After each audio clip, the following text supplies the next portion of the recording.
ಕಾಣಿಕೆ ಕಳ್ಳತನ ವಿಚಾರಕ್ಕೆ ಸಂಬಂಧಪಟ್ಟಂತೆ ಆರ್ಎಸ್ಎಸ್ ವಿರುದ್ಧ ಖರ್ಗೆ ಕಿಡಿಕಾರ್ತಾ ಇದ್ದಾರೆ. ಇವತ್ತು ಟ್ರಸ್ಟ್ ಮೀಟಿಂಗ್ ಇರೋದು ಯಾವ ವಿಚಾರಕ್ಕೆ ಅಂತ ಪ್ರಶ್ನೆಯನ್ನ ಕೂಡ ಕೇಳಿದ್ದಾರೆ. ರಾಮ ಮಂದಿರ ಕಾಣಿಕೆ ಕಳ್ಳತನ ಆರ್ಎಸ್ಎಸ್ ವಿರುದ್ಧ ಖರ್ಗೆ ಕಿಡಿಕಾರ್ತಿದ್ದಾರೆ. ಇವತ್ತು ಟ್ರಸ್ಟ್ ಮೀಟಿಂಗ್ ಇರೋದು ಯಾವ ವಿಚಾರಕ್ಕೆ? ಚಂಪತ್ ರಾಯ್, ಗೋಪಾಲ್ ಜಿ ಮಿಶ್ರಾ ರಾಜೀನಾಮೆ ಬಗ್ಗೆ ಅಲ್ವಾ? ಇವರೆಲ್ಲ ಯಾರು? ಎಲ್ಲಿಂದ ಟ್ರೈನಿಂಗ್ ಅನ್ನ ತೆಗೆದುಕೊಂಡು ಬಂದಿದ್ದಾರೆ? ಆರ್ಎಸ್ಎಸ್ ನಿಂದ ಟ್ರೈನಿಂಗ್ ತೆಗೆದುಕೊಂಡಿದ್ದಾರೆ ತಾನೇ. ಗೋಪಾಲ್ ಜಿ ರಾಮ ಮಂದಿರ ಕಟ್ಟಡದ ಉಸ್ತುವಾರಿ ಹೊತ್ತಿದ್ರು. 40% ಕಮಿಷನ್ ಅನ್ನ ತೆಗೆದುಕೊಂಡು ಕಾಂಟ್ರಾಕ್ಟ್ ಅನ್ನ ನೀಡ್ತಾ ಇದ್ರು. ಅಳಿಯನಿಗೆ ಕಾಂಟ್ರಾಕ್ಟ್ ಅನ್ನ ಕೊಟ್ಟಿದ್ದಾರೆ. ಕಲಬುರಗಿಯಲ್ಲಿ ಗೃಹ ಸಚಿವ ಪ್ರಿಯಾಂಕ್ ಖರ್ಗೆ ಈ ಕುರಿತಾಗಿ ಹೇಳಿಕೆಯನ್ನ ಕೊಟ್ಟಿರುವಂತದ್ದು. ಭಾಸ್ಕರ್ನಲ್ಲಿ ಒಂದು ಆರ್ಟಿಕಲ್ ಬಂದಿದೆ, ಅವ್ರ ಹಳೆಯ ಕಾಂಟ್ರಾಕ್ಟರ್ ಕೊಟ್ರಂತೆ 40% ಅಂತ.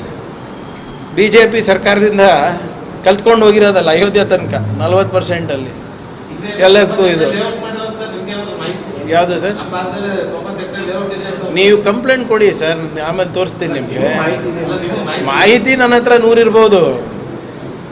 ನೀವು ಒಂದು ಕಂಪ್ಲೇಂಟ್ ಕೊಡಿ, ನೀವು ದೇಣಿಗೆ ಕೊಟ್ಟಿದ್ದೀರಾ, ನಿಮ್ಮ ದೇಣಿಗೆ ನಮ್ಗೆ ಸಿಕ್ಕಿಲ್ಲ, ರಿಸಿಪ್ಟ್ ಇಲ್ಲ, ನನಗೆ ಏನಾಗಿದೆ ಗೊತ್ತಿಲ್ಲ ಅಂದರೆ ನೀವು ಕೊಡಿ, ನಾನು ಮಾಡಿಸ್ತೀನಿ ಅಂತ. ಭಾಸ್ಕರ್ನಲ್ಲಿ ಒಂದು ಆರ್ಟಿಕಲ್ ಬಂದಿದೆ, ಅವ್ರ ಹಳೆಯ ಕಾಂಟ್ರಾಕ್ಟರ್ ಕೊಟ್ರಂತೆ 40% ಅಂತ. ಬಿಜೆಪಿ ಸರ್ಕಾರದಿಂದ ಕಲ್ತ್ಕೊಂಡು ಹೋಗಿರೋದಲ್ಲ ಅಯೋಧ್ಯೆ ತನಕ 40% ಅಲ್ಲಿ ಎಲ್ಲದಕ್ಕೂ ಇದು ಯಾವುದು ಸರ್? ನೀವು ಕಂಪ್ಲೇಂಟ್ ಕೊಡಿ ಸರ್, ಆಮೇಲೆ ತೋರಿಸ್ತೀನಿ ನಿಮಗೆ. ಮಾಹಿತಿ ನನ್ನ ಹತ್ರ 100 ಇರ್ಬೋದು. ಮಂದಿರ ಟ್ರಸ್ಟ್ ಸಭೆ ಕೂಡ ಇದೆ. ಜೊತೆಯಲ್ಲಿ ಚಂಪತ್ ಹಾಗೆ ಮಿಶ್ರಾ ರಾಜೀನಾಮೆ ಅಂಗೀಕಾರ ಆಗತ್ತಾ ಇಲ್ವಾ ಆ ಕುರಿತಾಗಿ ಇವತ್ತು ಚರ್ಚೆ ಕೂಡ ಆಗುವಂತದ್ದು.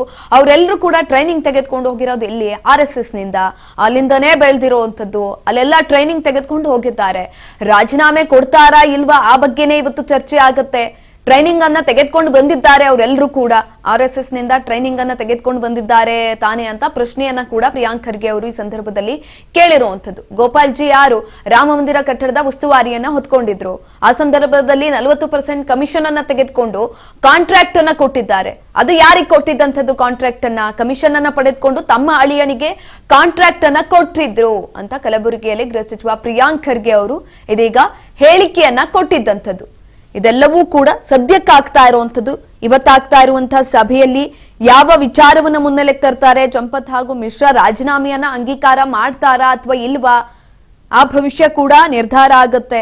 ಈಗ ಆಲ್ರೆಡಿ ಟ್ರಸ್ಟ್ ಪುನರ್ರಚನೆ ಅಥವಾ ಲೆಕ್ಕ ಪರಿಶೋಧನೆ ಕುರಿತಾಗೂ ಕೂಡ ಚರ್ಚೆಯನ್ನ ಮಾಡೋದಕ್ಕೆ ಮುಂದಾಗ್ತಾ ಇರುವಂತದ್ದು. ಇಂದು ಆ ವಿಚಾರ ಕೂಡ ಚರ್ಚೆಗೆ ಗ್ರಾಸ ಆಗಿರುತ್ತೆ. ಆ ವಿಚಾರವನ್ನ ಕೂಡ ಚರ್ಚೆ ಮಾಡ್ಲಾಗತ್ತೆ ಎಂದು. ಇದೆಲ್ಲವೂ ಕೂಡ ಇಂದು ಆಗುವಂತದ್ದು. ಆ ವಿಚಾರಕ್ಕೆ ಸಂಬಂಧಪಟ್ಟಂತೆ ಇದೀಗ ಪ್ರಿಯಾಂಕ್ ಖರ್ಗೆ